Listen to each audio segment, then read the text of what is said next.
Today, we're making chai-spiced peaches and canning them using the water bath method. We'll begin by scoring X's in the bottom of each peach before placing them in the pot of boiling water for approximately a minute. You'll want to pull out your peaches and place them in an ice bath to shock them, which stops the cooking process, a method known as blanching. Blanching makes the skins easier to peel from the peaches, which most people prefer. After peeling all of our peaches, slice them in half and remove the pit, making sure that you get all the pit removed. The syrup our peaches will be packed in is only 3 ingredients and takes almost no time to make. After your apple juice is warm, you'll want to whisk in brown sugar until it completely dissolves and no crystals remain. Brown sugar has a flavor that is different than regular white sugar because of added molasses and has slightly more complexity that pairs well with chai baking spice, the seasoning we used for this recipe. If you don't have chai baking spice, you could also use our pumpkin pie or apple pie spice, but we prefer the almost floral notes that rose and mint add.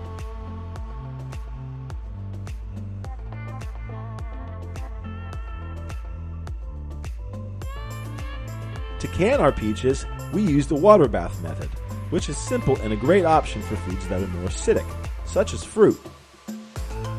We left our peaches on the larger side, but if you prefer to cut them smaller, you can fit more fruit in and need slightly less syrup.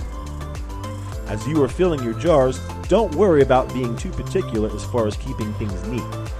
You will need to wipe down the rims before you add your lids to make sure they get the best seal possible.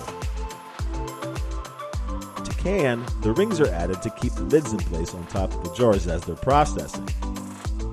When you store them, it's a good idea to remove the rings so they don't create a false seal.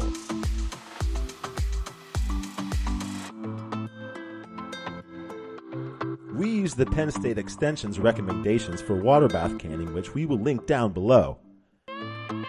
After your water is brought to temperature, you'll want to lower your jars in carefully using a basket or a special jar holder or even tongs. If lowering them individually, make sure you place them in a specific order so you remember which jar you placed in first and which jar you should take out last.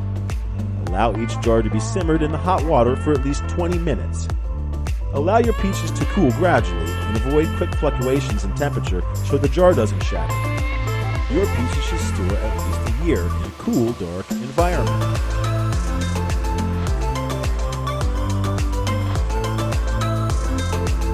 If you want to learn more cooking techniques and other how-tos, visit our website, spicesinc.com, and don't forget to subscribe to our YouTube channel.